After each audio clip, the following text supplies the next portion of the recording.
Uh, the session is now open for audience questions. So you all are requested to put your questions in the chat box along with the panelist's name to whom you want to ask the question. And we would be taking them up. I would like to invite Dr. Dimpy Sachar to take over the question answer session and put forward the participants' queries to our esteemed dignitaries. Thank you, ma'am. Thank you very much, Latika. A very good afternoon to everyone. I will be taking up the questions one by one, and it seems that there are few questions in the chat box. Our first question is for Dr. Meenal Sharma. Due to some urgency, Dr. Meenal Sharma has left the session, but before leaving the session, ma'am has very well replied the question. The question was that, ma'am, how does the social insurance system and the tax burden of economic activity affect the entrepreneurship and innovation? So before leaving up the session, ma'am has replied to Mr. Saransh Gupta. So we hope that Saransh Gupta has got the reply for his question. Then our next question is for Mr. Mithilesh Kumar. Sir, apart from the loans and other banking facilities, do the banks provide any guidance to MSE entrepreneurs? Over to you, Mithilesh, sir. Yes, ma'am. Ministry of MSME providing certain assistance also through incubation centers. Currently, there are, I think there is currently, I think they're supporting more than 100 incubation, and there are in certain wings they are providing mentoring guidance on funding support also. You can avail certain assistance from any incubation, as well as one promotional body called NSIC also promoting these types of initiative for budding entrepreneur in the country. That. Thank you, sir. Thank you so much. Thank you, sir. The next question is from Ms. Adyasha Parida. She wanted to ask, and the question she wanted to ask from Mr. Dr. Amit Kumar Agarwal, sir. The question is, what is your perspective in entrepreneurship in physiotherapy, sir? Over to you, Arun, sir. I think the common discussion of entrepreneurship, whatever we are having, is equally valid for physiotherapists also. Of course, whenever we want to do something out of box in our own field, perhaps you have to think in terms of, you see, in the field of physiotherapy, the way developments are taking place, the way various subjects are being added, the way especially in the field of wellness, the wellness is unexplored field for our physiotherapists youngsters. So is the sports. So is even for many systemic involvement in physiotherapy, antenatal care, postnatal care, right? So ये तो areas हैं जो unexplored है. हमारे routine फिजियोथेरेपेटिक procedure जो हम कर रहे हैं वो तो सब कर रहे हैं, लेकिन इन सब चीजों पे अब धीरे धीरे जिस तरीके से हमारे इन्वॉल्वमेंट बढ़ेगा, तो obviously the entire medical system will develop more and more confidence in all these procedures, all this support system, and हो सकता है कि अब जैसे एंटीनेटल केयर है, एंटीनेटल केयर का इतना ज्यादा रिक्वायरमेंट है इन अ कंट्री लाइक इंडिया, तो हमको कुछ ना कुछ इन सब चीजों के बारे में सोचना पड़ेगा. Besides the industrial partnership, that even there are scope of having some sort of a startup in our own technology related to physiotherapy. Physiotherapy में क्या हमारी जितने भी मशीन्स हैं, अब जैसे आजकल रोबोटिक भी फील्ड बहुत तेजी से आ रही है, विच आर वेरी कॉस्टली. कोई भी रोबोटिक होता है वो करोड़ों से कम पे बात ही नहीं होती है. क्या हम एक अच्छा रोबोटिक सिस्टम क्रिएट नहीं कर सकते इंडिया में? हमारे पास एक्सपर्टीज की कमी है? नहीं. I think we have to just think together and we will definitely create something which is as good as global or even better than that, and much more cost effective. That's all from my side. Thank you so Thank much, you sir. so much, sir.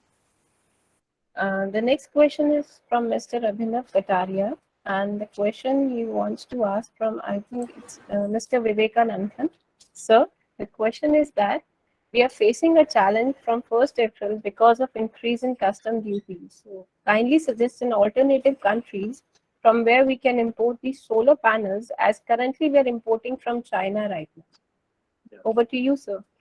Yeah. The custom duty will not vary, okay, because of the fixed, So you have to bring the panels, ALM panels, impaneled with the MNRE.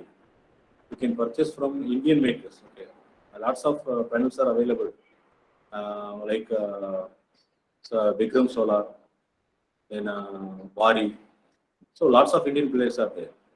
For local players, you can get from there. Thank you, sir. The next question is again for you, sir, Dr. Vivekananthan, sir. And the question is that can robots be powered by solar energy, sir? Yeah, in future we can do it. Thank you. Future we can do it. Thank you, sir. And there is one more question again for the Vivekananthan, sir. What instruments of support for the development of innovative startups whose business model is based on the development and implementation of eco-innovations are offered by the government in our country, sir? Yeah, lots of public sector, public sector like MNRE, NTPC, all those. Normally, they're having the R&D cells. They are regularly advertising for R&D projects and you can apply through R&D and get a fund from them. Okay, so lots of people are there. Thank you, sir. Yeah. The next question is from Mr. Vidya Sagar Kumar. But he has not mentioned here to whom he wanted to ask. So I request any of the dignitaries, if they want to reply the question, that how can make innovative buildings for all railway stations or educational institutions regarding less consumption of electricity or cooling system in India? Is any alternative solutions for it? Yeah, we are having the solution. Normally, we can the green buildings and all. In roof itself, we can make some reflective coatings. Reflective coatings, I think, invented by some inventors from US. They are reducing the temperature by 3 degrees Celsius by using some reflective coating. So we can use it. Otherwise, we can make some greeneries in top floor itself, in order to reduce the heat transfer inside the building. So this kind of natural thing we can do. Thank you, sir. Thank you so much. There is one more question from Dr. Azad Usmani. Sir has raised a hand. Sir, I would request you to kindly put forward your question, sir. Thank you, ma'am. This question is for Mithilesh. Sir, I was studying a survey by IBM School of Business, which says that 90% of the startups fails within the 5 years. And one of the main reason is the innovation. Now, when we see the innovation index of the world, we find that we are placed at 46. So from this forum, can we suggest anything to the government of India so to come up or to cope up with this problem? As rightly said by ma'am in her inaugural speech, that we want to move to #1 position in the startup industry. We are placed at 3. And in the patent, we find that the China is #1. So how to cope up with this challenge in the future? Thank you very much, sir.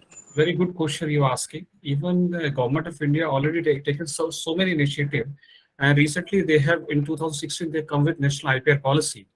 And for this, see so much patent application going on. If you see the last year patent application and in 2008-19 application of patent application, India is increasing by I think 30 to 40%, which is a milestone. Beside, from the entrepreneur point of view, they don't know the nitty-gritty of patent. What is patent? They need the clarification. What is patent? What is trademark? First of all, when we apply for patent, first see what is my commercial value for this in future. Without know, if you know the innovation and you know what is my commercial value in future, that really, then you can say patent can be filed. Otherwise, there is no value. Patent is a costly matter and it's a costly affair also for nursing a patent for 10, 20, 15 years. Every year you have to file the renewal fees also. I suggest to the budding entrepreneur, when you have any idea, first file the provisional application, then see what is my commercial viability for if I get the patent application. In India, they see this is novel idea, but doesn't see what is the commercial viability for this project. This is the gap which is lacking in the country. For this, we need proper guidance, mentoring before filing any IPR. And I think CPAM in the country doing so much great work in the country. Even Controller General Patents and New Delhi office, they are doing so many work on promoting this innovation things. Even Ministry of MSME running, I think 36 IPS cell also, which is promoted by MSME, and they are doing these type of handholding to promote innovation in the country and assisting budding startups and giving the entire difference how they can cope with innovation. First, entrepreneur have to see which is whether it is viable or not for commercial viable. Suppose you know this is very unique, but doesn't in future doesn't know there is no commercial viable. Why we make up an application for it? This is a lack which I have seen in the country. That. Thank you, sir. Thank you. Thank you so much, sir. So keeping in mind the time constraint, we will not be able to take up all the questions. So we'll be taking up only last two more questions for this session. The question is from Mr. Jayan, and he wanted to ask the question from Mr. Mithilesh Kumar. Sir, kindly throw some light on the cluster development program by the MSME industry. How you think an individual who wants to be an entrepreneur can take advantage of such a program? Over to you, Mithilesh, sir. Cluster development program is a very unique program which is promoted by Ministry of MSME. I think is one of the part of NMCC also. Individual cannot participate from this program. You have to form certain SPVBs and through association you can apply. And if you have certain assistance through soft intervention, hard intervention, soft intervention means see whether the cluster is viable for this initiative for this. And hard intervention, you get the entire funding support, and the maximum support get around 15 CR. And for this, we need at least your own land and the 10% entire cost of this project. And India, I think so many hard intervention going on, and Ministry approved certain clusters across country India, and they're doing very well in the country. That if somebody having innovative I can say idea, and then same line having I think 10 to 15 people, they are doing similar activity and they having some infrastructure, they can apply for this cluster development scheme for that. Right. Thank you, sir. Then the last question for this session is from Mr. Deepak Golati. Again, he's addressing the question to Mr. Mithilesh. Sir, is there a scope for offering consultancy services on contractual basis for business development and marketing exercise, which would help the startup to focus on the technology product only? Over to you, Mithilesh, sir. Ministry is doing this activity, and NICIC is doing one agency, one national corporation, which is promoted by parent organization of Ministry of MSME, and doing these types of activity, giving consultancy. Even there are around more than 17 MSME DI, and they are sitting for this providing consultancy, providing support, guidance for you budding entrepreneur. You can go to nodal office nearby you, and you can avail these services free of cost. They don't even they are happy also if you come there and know about I want to start my business, and they give. Even there's lot of local chambers of commerce also, and their MSME cell, MSME committee is there.